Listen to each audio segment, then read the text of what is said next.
Yes, thank you, Katrina and Kathy. And might I say, don't you look lovely today?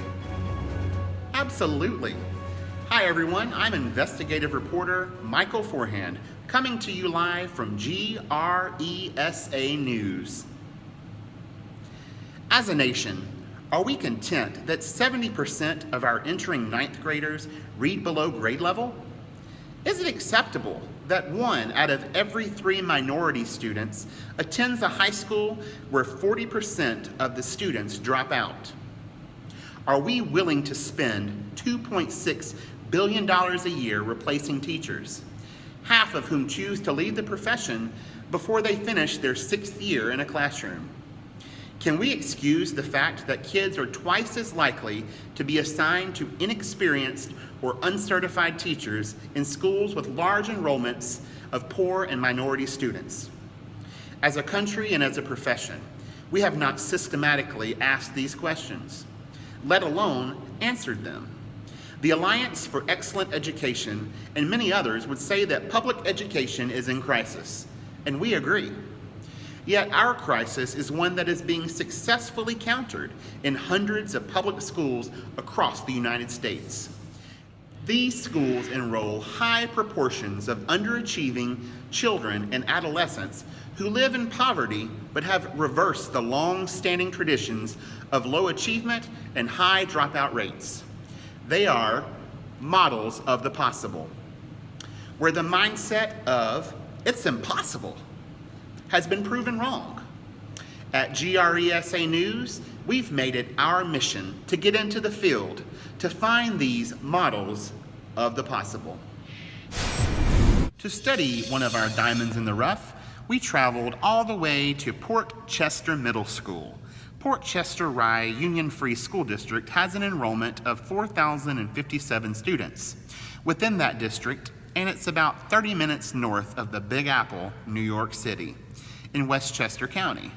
Port Chester Middle School and the community of Port Chester is a working-class island surrounded by largely affluent towns and neighborhoods. For years, the middle school, which serves grades 6 through 8, struggled with an array of academic and behavioral challenges. The most critical, which was safety. When Principal Carmen Machia arrived in the early 90s, he described behavior in the school as out of control. His first priority was to establish law and order. With that goal accomplished, over the next 5 years, the school and its staff embarked on an ambitious course of getting their students, more than 70% of whom qualified for free and reduced price meals, to proficiency on the most rigorous New York State tests. With an enrollment demographic of mostly Latino students and significant underachievement in reading, the staff chose to focus on English language arts as the core of all instruction throughout the school. The staff became highly competent in analyzing data, aligning instruction to standards, and creating effective interventions based on the needs of their students, all with a core focus on building student capacity in ELA. A set of 24 bundled ELA skills became a common practice in all classes. The approach paid off, as mean performance levels in the 30th percentiles in ELA and math in 1999 climbed to the high 60s in math and 80s in ELA by 2005. Based on these significant gap closing and achievement gains, Port Chester was awarded a National Blue Ribbon Award by the United States Department of Education that year, followed by a 2006 Dispelling the Myth Award from Ed Trust. Principal Veronica White, who joined the school in 2000 as an assistant principal, worked closely with the principal until the principal retired in 2009. White transitioned to the principal role, and it has been seamless. As of 2010, Port Chester students continue to outperform their state peers. Principal White reflects on the journey. We make this a big family. We're the bridge between elementary and high school. It's worked so far, but we have to constantly keep improving if we're going to serve all of our students. Next, we travel an hour southwest of Portland, Oregon, near the terminus of the Oregon Trail.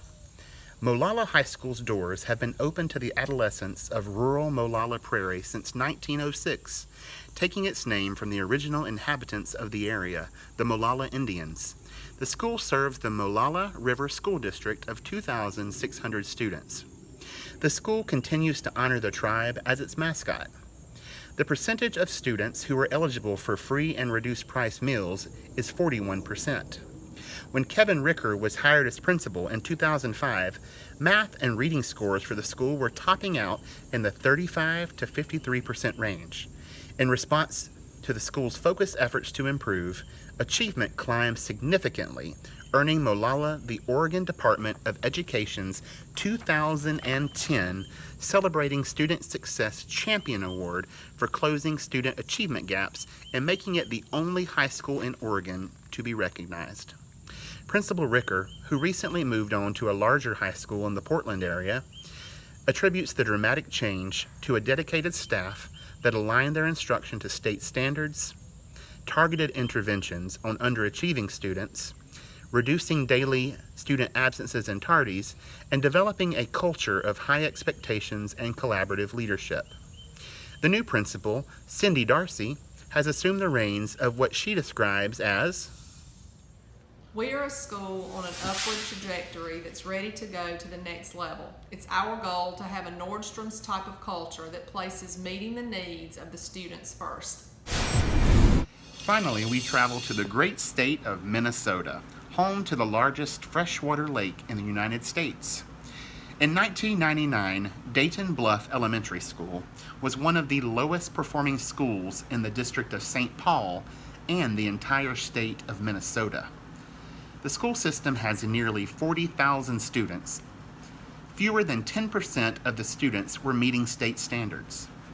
Located in an aging inner city neighborhood with more than 90% of its students qualifying for free and reduced price meals, the school was deep in a downward spiral. Rampant student mobility, staff turnover, and the absence of a culture of safety and learning plagued the school. Yet another principal, Vaughn Shepard, began his tenure in 2001. Raising expectations and creating a safe environment for school of more than 80% of African American, Hmong, and Latino students characterized Principal Shepard's approach. The adoption of a comprehensive school reform model, America's Choice, the support of a local foundation's Achievement Plus funding for high poverty schools, and a significant amount of staff turnover combined to create a new, positive environment for the students, staff, and community. By 2005, math achievement at Dayton's Bluff Achievement Plus Elementary School had soared, and reading scores were well on their way to high performance. That year, Principal Shepard moved to a central office position, and one of the teacher leaders, Lynn Shriver, took over. Also that year, Ed Trust bestowed its Dispelling the Myth Award on the vastly improved school. Little did anyone know, the school was just beginning its trajectory to remarkable levels of high performance. Sustaining all gains, Principal Shriver and the staff continued their hard work. Dayton Bluffs has continued to be recognized as one of Minnesota's highest performing high poverty schools. Shriver believes that all personal breakthroughs come with a change in beliefs. We now have a culture that is inviting, encouraging, and consistently striving for excellence.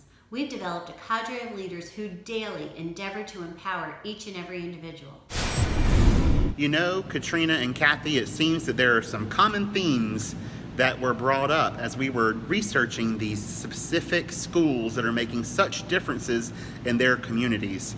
It comes down to about 8 specific reasons that they are so successful.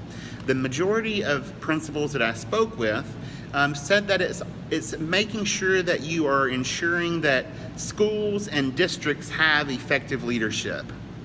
Without effective leadership, nothing can be possible. The principals really talked about how they used state and local standards to design their curriculum and instruction. They looked frequently at student work and they gave meaningful feedback when assessing and evaluating teachers. They brought it back to the basics. They made sure that they spent extensive time or more increased instruction in the core subjects of reading and mathematics. They looked at professional development, and they made a substantial investment so that teachers could focus specifically on instructional practices to help students meet academic needs. It wasn't about what's wrong with the student, it's about how can we reach them. These schools had comprehensive systems to monitor individual student performance through goal setting and monitoring those goals, helping those students who do not fall behind yet because they caught them before they fell behind. Also, they looked at parental involvement and how important it was for parents to be in on the effort to get students to meet those standards. Also, they looked at real consequences for adults in the schools with their state accountability systems and making sure to hold everyone accountable. And then finally, it's all about that cycle of continuous improvement where they use assessments to help guide their instruction and those resources to serve as a healthy part of their teaching and learning. Katrina and Kathy, I think we've learned a lot today about these schools, and it's just been a pleasure to travel and get to meet such incredible principals and the work that they're doing in their schools. This has been investigative reporter Michael Forehand, and these are your models of possibility. Back to you in the studio.